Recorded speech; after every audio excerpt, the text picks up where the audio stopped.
नमस्कार, प्राइम 24 मिडियामा यहाँहरूलाई स्वागत छ। म रमेश बराल। सुरुमा मुख्य समाचारका मूल शीर्षकहरू। मेयर हर्क साम्पाङको ज्यादती बढ्दै आफूलाई प्रश्न गरेकै आधारमा एक युवकलाई पुर्याइदिए प्रहरी हिरासतमा। 60 किलो सुन प्रकरणमा भन्सार अधिकृत र 2 नायब सुब्बा पक्राउ। भ्रष्टाचारमा रमाउनेहरू अत्तालिएका छन्, प्रधानमन्त्रीको जिकिर। कोशीमा मध्यावधि निर्वाचनको विरोध। पूर्व प्रधानमन्त्री बाबुराम भट्टराईले देखे अनिष्टको संकेत। बिदाको दिन सरकारी गाडीको दुरुपयोग। जनकपुरमा सरकारी गाडीको दुरुपयोग रोक्दै एक युवा। नयाँ कानुन बनाएर भड्किलो चुनावी प्रचार र खर्च रोक्दै निर्वाचन आयोग। पोखरेलीलाई आशाको सञ्चार गराएर पोखरा विमानस्थलबाट भुटान उड्यो ड्रग एयरको चार्टर्ड उडान। गौ हत्याको विरोधमा काठमाडौँमा सद्भाव र्याली। शाहरुखको मृत्युको निष्पक्ष छानबिनको माग गर्दै शान्तिपूर्ण र्याली। धरानमा युवा सङ्घको अधिवेशन चलिरहँदा पहिचानवादीले गर्यो प्रदर्शन। धुवाँ र धुलोले शास्ति भइरहेको सामाखुसीमा दमादम बन्दैछ चक्रपथको सर्भिस। ड्युटीमा रहेको प्रहरी माथि नै आक्रमण गरेर लुटियो हतियार। भक्तपुरमा 3वटा सवारी ठोकिँदा 1 जनाको मृत्यु, 2 जना घाइते। मेलामा आर्केस्ट्रा नल्याएको जोगमा आयोजकमाथि मरणसन्न कुटपिट। गौरा पर्व हेर्न पुगेका युवामाथि निर्घात कुटपिट। पूर्व मेयरको संलग्नता रहेको आरोप। झापामा कोइला व्यवसायी अढाई महिनादेखि सम्पर्कविहीन। जंगलको चौतारीमा महिला अलपत्र। जंगलमा घाँस काट्न गएकी महिलाको बाघको आक्रमणबाट मृत्यु। अमेरिका बसेर मानव तस्करी गर्दै गरेका एक व्यक्ति पक्राउ। सुरु भयो G20 शिखर सम्मेलन। रुस र चीनका राष्ट्रपति गएनन्। अफ्रिकन युनियनलाई पनि G20 सम्मेलनमा सामेल। मोरक्कोमा शक्तिशाली भूकम्प,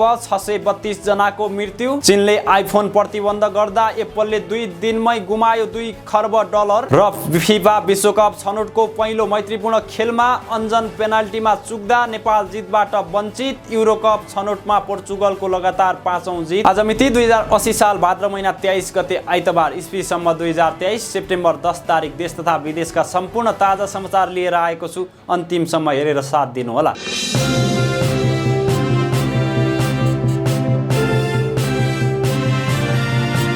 अब समाचार विस्तारमा। धरान उपमहानगरपालिकाका मेयर हर्क साम्पाङले एक युवकलाई आफूमाथि प्रश्न गरेकै कारण प्रहरी थुनामा पुर्याएका छन्। झण्डै 1 दशकसम्म सामाजिक अभियन्ताको रूपमा सक्रिय रहँदा जवाफदेही निकायलाई प्रश्न गरेरै धरानको मेयर बनेका साम्पाङ आफूलाई प्रश्न गर्नेसँग भने सधैँ कठोर रूपमा प्रस्तुत हुँदै आएका छन्। यसपटक उनीमाथि प्रश्न गरेको भन्दै धरान 15 का अशोक लिम्बुलाई नियन्त्रणमा लिएर प्रहरी हिरासतमा पुर्याएका छन्। उनी शुक्रबार साँझदेखि प्रहरी हिरासतमा छन्। मेयर साम्पाङले धरानमा हरेक शुक्रबार लागू औषध विरुद्ध सचेतना अभियान सञ्चालन गर्दै आएका छन्। यसपटक पनि शुक्रबार अपराह्न उनी आफ्नो टोली सहित हाते माइक बोकेर धरान 15 पुगेका थिए। त्यहाँ पुगेर मेयर हर्कले बोल्दै गर्दा युवकले उनलाई प्रश्न गरेका थिए। यो भिडियो पनि सार्वजनिक भइसकेको छ। हर्क दाई भन्दै ती युवाले मेयरलाई धरानमा मान्छे डेङ्गीले बिरामी भएको, तर तपाईँ चाहिँ फोटो खिचाउँदै हिँड्ने भन्दै प्रश्न गरेका थिए।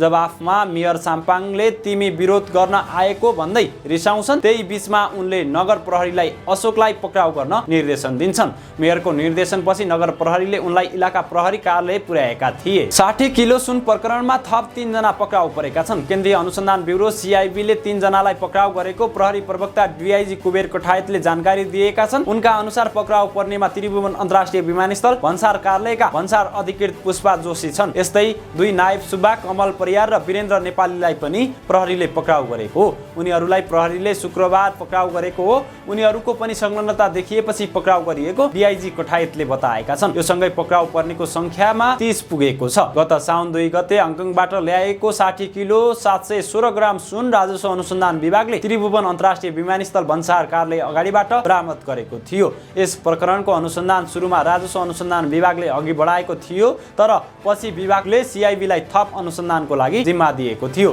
त्यसयता प्रहरीले संगठित अपराध कसुरमा अनुसन्धान गर्दै आएको छ। यसको अनुसन्धान गर्न प्रहरीसँग 60 दिनको समय छ। 60 दिनमा प्रहरीले सरकारी वकिल कार्यालय काठमाडौँमा अभियोजनका लागि प्रतिवेदन पेश गरी काठमाडौँ जिल्ला अदालतमा मुद्दा दर्ता गर्नुपर्ने हुन्छ। प्रधानमन्त्री पुष्पकमल दाहाल प्रचण्डले माओवादी केन्द्रलाई पुनः जनताको पार्टीको रूपमा स्थापित गर्ने बताएका छन्। शहीद सुरेश वाग्लेको स्मृति कार्यक्रममा सहभागी हुन गोर्खा आएका प्रधानमन्त्रीले भस्केकमा योङ कम्युनिस्ट लीग नेपाल अजिरकोट गाउँपालिका दोस्रो सम्मेलनलाई सम्बोधन गर्दै सो कुरा बताएका हुन्। प्रधानमन्त्रीले भने अहिले हामी पार्टी पुनर्निर्माण निर्माण गर्ने अभियानमा छौं। अभियान देशभर उत्साहपूर्ण ढंगले अगाडि बढेको छ। यो अभियानमा संलग्न पार्टीका नेता कार्यकर्ताहरूलाई शुभकामना दिन चाहन्छु। ठूलो त्याग तपस्याबाट प्राप्त परिवर्तन र उपलब्धिलाई रक्षा गर्न प्रहरी यो अभियान सफल पार्न जरुरी छ। जनताको पार्टीको रूपमा स्थापित गर्दै जनताको पार्टीको काम गर्ने एकमात्र पार्टीको माओवादी हो भन्ने रूपमा स्थापित गर्न सफल हुने विश्वास व्यक्त गरेका छन्। छिट्टै चीन भ्रमण जान लागेको जानकारी दिँदै नेपालको विकास र देशको उत्तरी क्षेत्रका नाका खोल्ने लगायतका एजेन्डा रहने उनले जिकिर गरेका थिए। नेकपा एकीकृत समाजवादीका अध्यक्ष एवं पूर्व प्रधानमन्त्री माधव कुमार नेपालले कोशी प्रदेशमा मध्यावधि चुनाव गर्नुपर्ने पक्षमा आफ्नो पार्टी नरहेको बताएका छन्। शनिबार काठमाडौँमा आयोजित एक कार्यक्रमलाई सम्बोधन गर्दै अध्यक्ष नेपालले यस्तो बताएका हुन्। उनले जनता र राष्ट्रलाई पर्ने अर्थको बोझका कारण पुनर्निर्वाचन हुन नहुने बताएका हुन्। उनले आफ्नो पार्टीले तेब्बर बढी सिट ल्याउन सक्ने भए पनि देशको आर्थिक अवस्थालाई मध्यनजर गरी मध्यावधि चुनाव नभई मिलेर सरकार बनाउनु पर्ने बताएका छन्। उनले कोशी प्रदेश सरकार मध्यावधिमा नजानका लागि कि मिलेर जानुपर्ने कि कसैलाई साथ दिनुपर्ने र कि चुनावमा जानुपर्ने विकल्प मात्रै रहेको उल्लेख गरेका छन्। उनले मध्यावधि चुनावमा जाँदा आफ्नो पार्टीले अहिलेको संख्याको तेब्बर बढी सिट ल्याउने डरले अन्य पार्टीहरू डराइरहेको दाबी गरेका छन्। अरूलाई डर होला, हामी त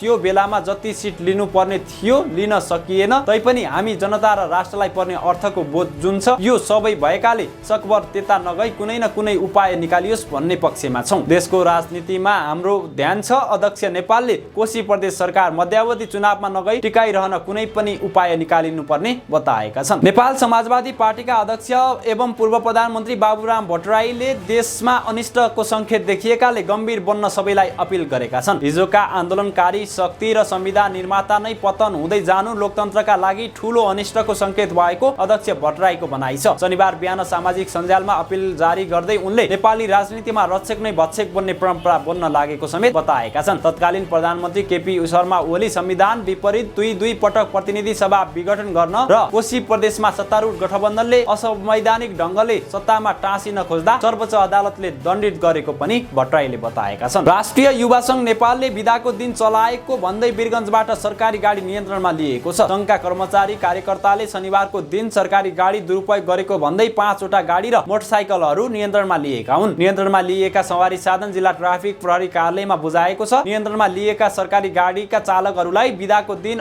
बिना अनुमति गाडी नचलाउन भनेर सुझाइ बुझाइ गरी गाडी छाडिएको जिल्ला ट्राफिक प्रहरी कार्यालय पर्साका प्रमुख भास्कर खतिवडाले जानकारी दिएका छन्। शनिबार दिनको बिदाको बेला पनि योजनाहरूको काम भइरहेको भन्दै सोही कामको लागि गाडी चलाएको वीरगञ्ज महानगरपालिकाका प्राविधिक कर्मचारीको भनाइ छ। बिदाका दिन सरकारी गाडी गुडाउन जिल्ला प्रशासन कार्यालयसँग अनुमति लिनुपर्छ, तर अनुमति बेगर सरकारी गाडी चलाउने प्रविधि बढेपछि युवा संघका कार्यकर्ता त्यसलाई रोक्न सडकमा उत्रेका हुन्। संघका मध्य प्रदेश अध्यक्ष लव अधिकारीले दुरुपयोग गर्ने क्रममा नियन्त्रणमा लिएका 11 वटा सरकारी गाडी आवश्यक कारबाहीका लागि ट्राफिक प्रहरी कार्यालय बुझाइएको जानकारी दिएका छन्। मुलुकमा सुशासन कायम गर्ने सन्दर्भमा चुनौती खडा गरेको चुनावी खर्च र भड्किलो प्रसारको आम रूपमा आलोचना भएपछि अन्तर्राष्ट्रिय अभ्यास र अनुभवका आधारमा निर्वाचन कानून नै परिमार्जन गर्न लागिएको छ। निर्वाचन आयोगले निर्वाचनलाई स्वच्छ, स्वतन्त्र, निष्पक्ष, सुरक्षित र मितव्ययी बनाई समाजमा यस सम्बन्धी उठेका र आवाजहरूलाई सम्बोधन गर्न सकियोस् भन्ने हिसाबले साबिकको निर्वाचन सम्बन्धी कानूनमा व्यापक परिमार्जन र संशोधनका लागि प्रस्ताव गरेको हो। निर्वाचनसँग सम्बन्धित विद्यमान 7 वटा ऐनका प्रावधानलाई समेटी एकीकृत रूपमा तयार गरिएको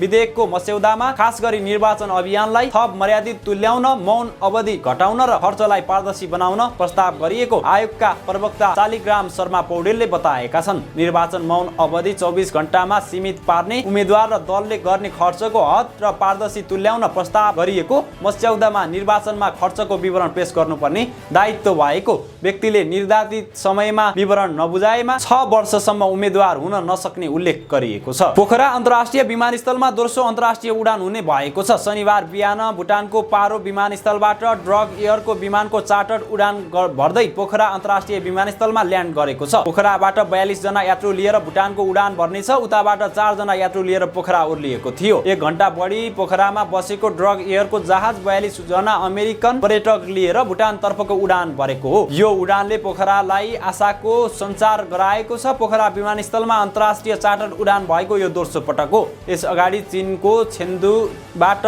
सिचुवान एयरलाइन्सको विमानले चार्टर उडान गरेको अन्तर्राष्ट्रिय उडानको सुरुवात गरिएको थियो। यसअघि असार 6 गते सिचुवान एयरलाइन्सले चार्टर उडान भरेको थियो। असार 8 र 9 गते पोखरामा पहिलो पटक भएको नेपाल चीन ड्रागन बोट रेस फेस्टिभलमा सहभागी हुन आएका खेलाडी र चिनिया पाहुना लिएर आएको जहाज रित्तै फर्किएको थियो। पुस 17 गते प्रधानमन्त्री पुष्पकमल दाहाल प्रचण्डले उद्घाटन गरेको पोखरा विमानस्थलबाट यी दुई चार्टर उडान बाहेक घरेलु उडानमै सीमित छ। उद्घाटनको 7 महिनासम्म पनि नियमित अन्तर्राष्ट्रिय उडानको अझै टुङ्गो छैन। प्रधानमन्त्री पुष्पकमल दाहाल प्रचण्डको आसन्न चीन भ्रमणमा अन्तर्राष्ट्रिय उडानका लागि पहल थाल्न पोखरेलीले एजेन्डा बनाउन सुझाएका छन्। गौ हत्याको विरोध गर्दै काठमाडौँमा सद्भाव र्याली निकालिएको छ। वैदिक सनातन धार्मिक महासंघको आह्वानमा शनिबार काठमाडौँको माइतीघर मण्डलादेखि नयाँ बानेश्वरसम्म गौ हत्याको विरोध शान्तिपूर्ण सद्भाव र्याली निकालिएको हो। र्यालीमा सहभागी भएकाहरूले गौ हत्यालाई कारबाही गर्न सरकारसँग माग गर्दै नारा लगाएका थिए। उनीहरूले क्रिस्चियन धर्मको प्रचारबाजी निषेध गर्न पनि सरकारलाई दबाब दिएका थिए। नेपालमा आफ्नो धर्म संस्कृति विरोधी गतिविधि बढेकाले आफूहरूले त्यसको संरक्षणको निम्ति प्रदर्शन गर्नु परेको र्यालीमा सहभागीहरूले बताएका छन्। राष्ट्रिय झण्डा सहित सहभागी भएका उनीहरूले हिन्दू राष्ट्र नै नेपालमा कायम हुनुपर्ने जिकिर समेत गरेका छन्। त्यस्तै हिजो नै कलाकार शाहरुख ताम्राकारको मृत्युबारे निष्पक्ष छानबिनको माग गर्दै काठमाडौँमा शान्तिपूर्ण र्याली निकालिएको थियो।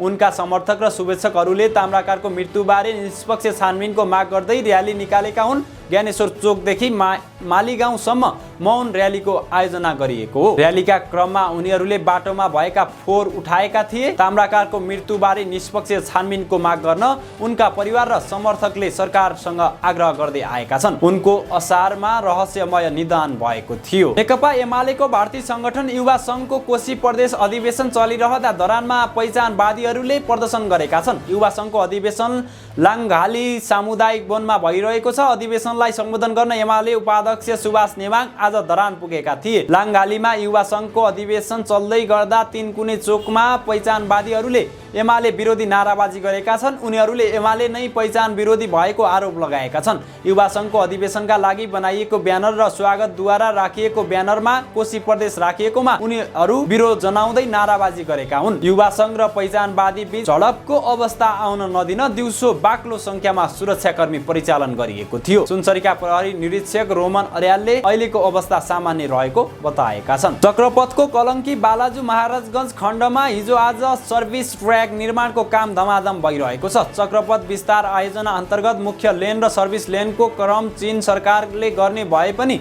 सर्भिस ट्र्याकको काम नेपाल सरकारले नै गरिरहेको हो। त्यहाँ हिजो आज दिनभर नै कामदार र मेसिनहरू धमाधम काम गरिरहेका देख्न सकिन्छ। वर्षायामका बेला सडक विस्तार गर्न लागिएका कारण सामाखुसी गङ्गबु क्षेत्र हिलो र धुलोले आक्रान्त छ। पानी परेका बेला सडक सबै हिलोले ढाकिन्छ भने घाम लाग्न थालेपछि धुलोले अत्याधिक धुलो हुने गरेको छ। ड्युटीमा खटिएका प्रहरीमाथि आक्रमण गरेर सुनसरीमा अज्ञात समूहले हतियार लुटेको छ। यो घटना शुक्रबार मध्यराति भएको हो। प्रहरीका अनुसार सुनसरीको बर्ज गाउँपालिका 1 शुक्रबारेमा खटिएका 2 जना प्रहरीमाथि आक्रमण गरेर हतियार लुटिएको हो। सादा पोसाकमा खटिएका प्रहरीबाट आक्रमणकारीले ठूलो चाइनिजी पिस्तोल, एउटा म्यागजिन र 7 राउन्ड गोली लुटेको प्रहरीले जानकारी दिएको छ। सुनसरीको सीमावर्ती क्षेत्रमा हतियार देखाएर लुटपाट गर्ने समूह सक्रिय रहेको सूचनाका आधारमा त्यस सम्बन्धी सूचना सङ्कलन गर्न प्रहरी जवान विमन परियार र प्रेम चौधरीलाई प्रहरीले खटाएको थियो। उनीहरू इलाका प्रहरी कार्यालय दुहबीबाट खटिएका थिए। सादा पोसाकमा खटाइएका परियार र चौधरी पुग्नासाथ 4 जनाको संख्यामा रहेको समूहले आक्रमण गरेर हतियार लुटेको सुनसरी प्रहरी प्रमुख एसपी विपिन रेग्मीले जानकारी दिएका छन्। भक्तपुरमा 3 वटा सवारी साधन ठोकिँदा 1 जनाको मृत्यु भएको छ। शुक्रबार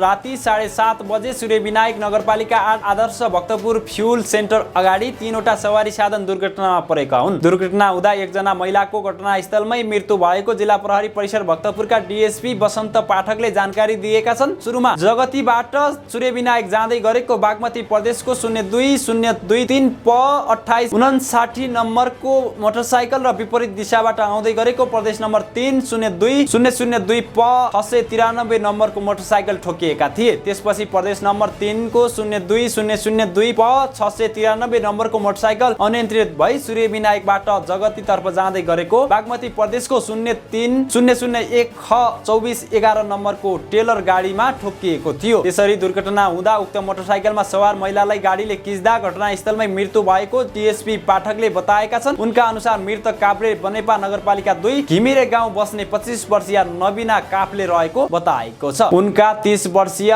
श्रीमान किरण घिमिरेले मोटरसाइकल चलाएका थिए। उनको मध्यपुर ठिमी अस्पतालमा उपचार भइरहेको छ। बागमती प्रदेश 02-023 प 2859 नम्बरको मोटरसाइकल चालक ओखलडुङ्गा सुनकोशी गाउँपालिका 4 घर भई भक्तपुर नलिनचोक बस्ने 32 वर्षीय हिरा बडालको पनि मध्यपुर ठिमी अस्पतालमा उपचार भइरहेको छ। दुर्घटना भएका 3 वटै सवारी साधन सहित गाडी चालक वीरगञ्ज महानगरपालिका 2 का 25 वर्षीय आसिफ हुसेन अन्सरीलाई प्रहरीले पक्राउ गरेको छ। प्रहरीविद जगती भक्तपुरले घटनाको अनुसन्धान अघि बढाएको छ। मेलामा आर्केस्ट्रा नाच नल्याएको भन्दै धनुषामा कृष्ण अष्टमी मेला आयोजक समितिमाथि ज्यान मार्ने प्रयास भएको छ। धनुषाको कमला नगरपालिका 1 मंगराहा व्यक्तिगत रूपमा आयोजना गरिएको कृष्णाष्टमी मेलामा आर्केस्ट्रा नाच नल्याएको भन्दै आयोजकमाथि ज्यान मार्ने प्रयास भएको। शुक्रबार राति करिब 10 बजेतिर मेलाका लागि डिजे लिएर फर्किरहेका आयोजकहरूलाई केही युवाहरूले बीच बाटोमा रोकेर ज्यान मार्ने प्रयास गरेको धनुषा प्रहरीले जनाएको छ। डिजे लिएर फर्किरहेका आयोजक समितिका 3 जना युवाहरूलाई कमल नगरपालिकाको मंगराहा र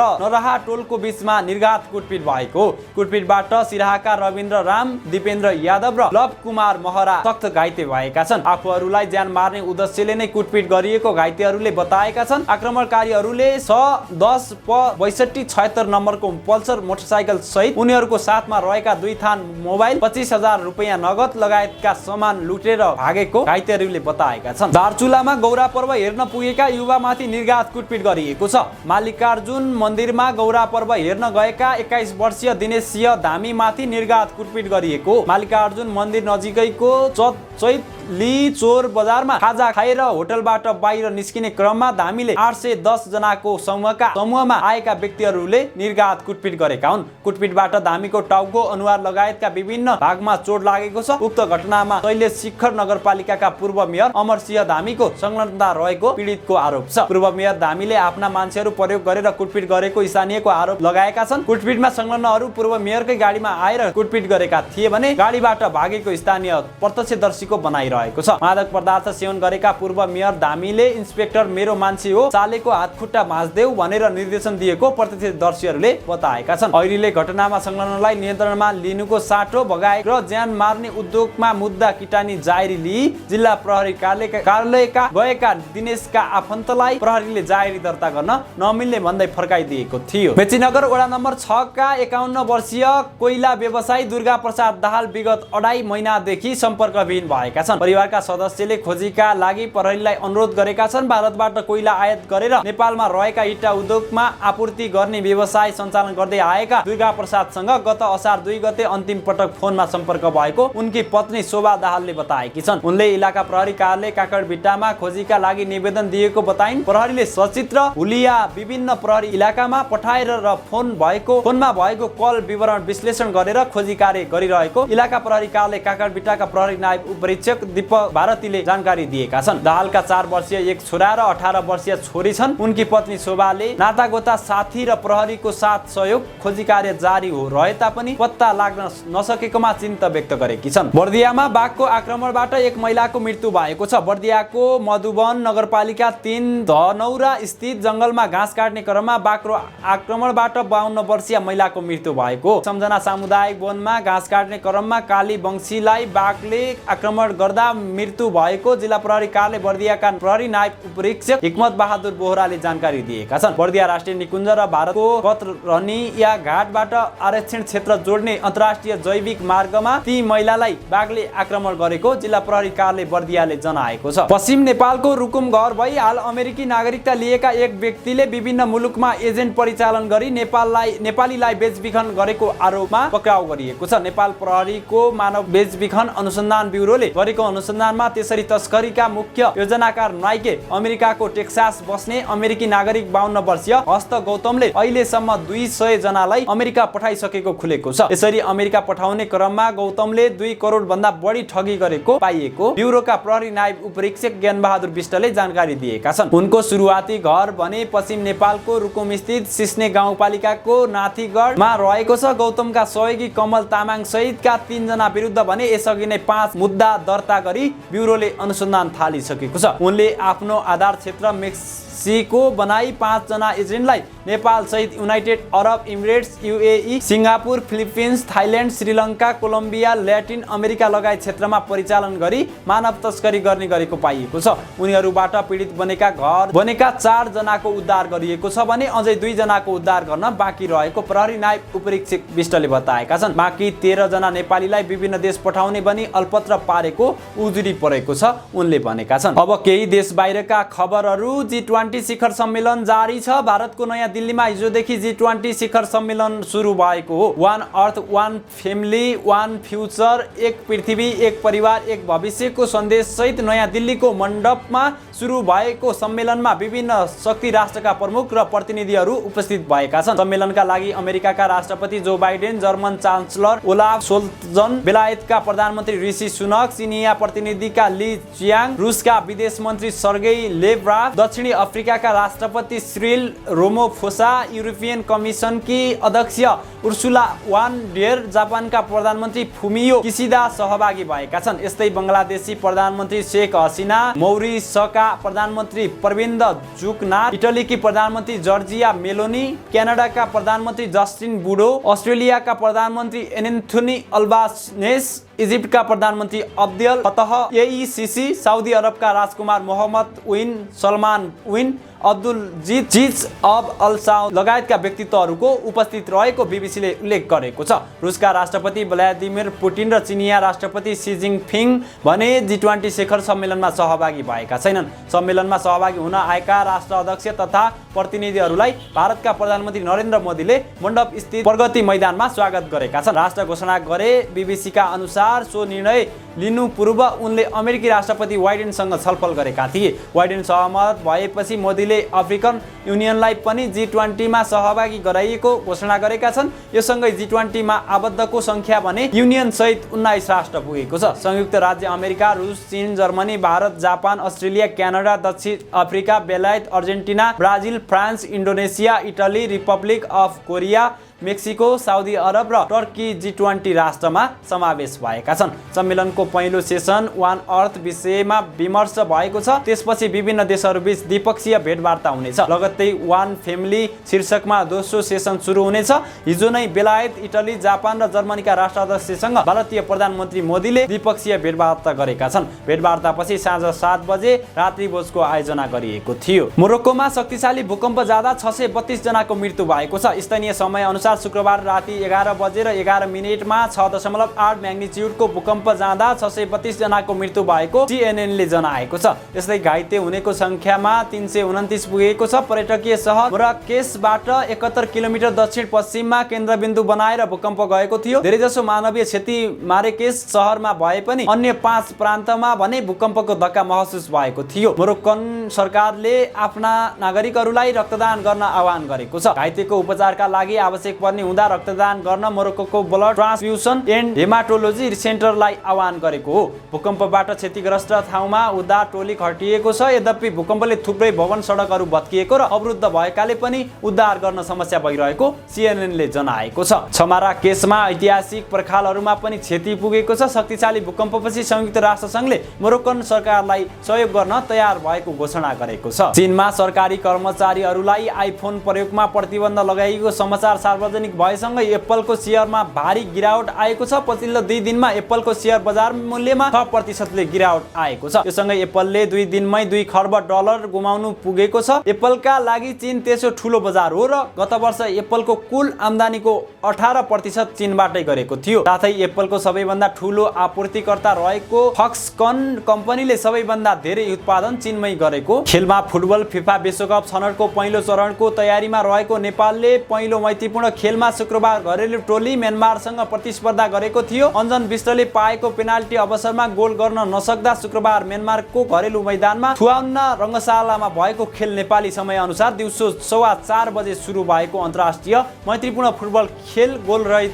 बराबरीमा सकिएको हो। खेलको ६३ मिनेटमा म्यानमारमा फियो विनले बलले हातले छोएपछि नेपालले पेनाल्टी पाएको थियो, तर प्राप्त अवसरमा नेपालका अन्जनले प्रहारलाई म्यानमारका गोलकिपरले जिन फ्याले विफल पारिदिएका छन्। अन्जन चुकेसँगै नेपालले फिफा वरियतमा आफूभन्दा माथिको टिम विरुद्ध जित निकाल्न असफल भएको छ। अब नेपाल र म्यानमार बीच सोमबार दोस्रो खेल हुनेछ। फिफा विश्वकप छनौटको पहिलो चरण अन्तर्गत अर्को महिना लाओससँग प्रतिस्पर्धा गर्नुअघि नेपालले म्यानमारसँग 2 मैत्रीपूर्ण खेल खेल्न लागेको हो।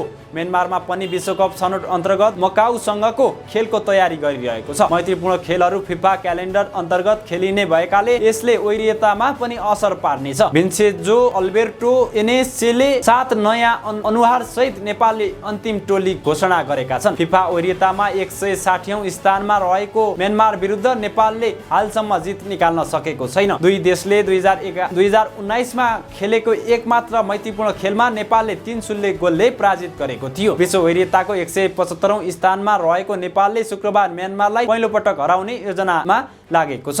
लगातारको 3 पराजयपछि नेपालले साफ च्याम्पियनशिपमा पाकिस्तानलाई 1-0 ले पराजित गरेको थियो। यो नै नेपालको अन्तिम जित हो। प्रशिक्षक एनएससीले नेपालले 2 मध्ये कम्तीमा एउटा खेल जित्ने बताएका छन्। पछिल्लो 5 खेलमा नेपालले 2 जित र 3 पटक हार बेहोरेको छ। दुई देश बीचको दोस्रो मैत्रीपूर्ण खेल सोमबार खेलिनेछ। विश्वकप छनौटको पहिलो चरणमा नेपालले लाओस विरुद्ध असोज 25 मा पहिलो र 30 मा दोस्रो खेल खेल्नेछ। उता युरोकप सन् 2024 छनौटमा पोर्चुगलले लगातार 5औं जित दर्ता गरेको छ।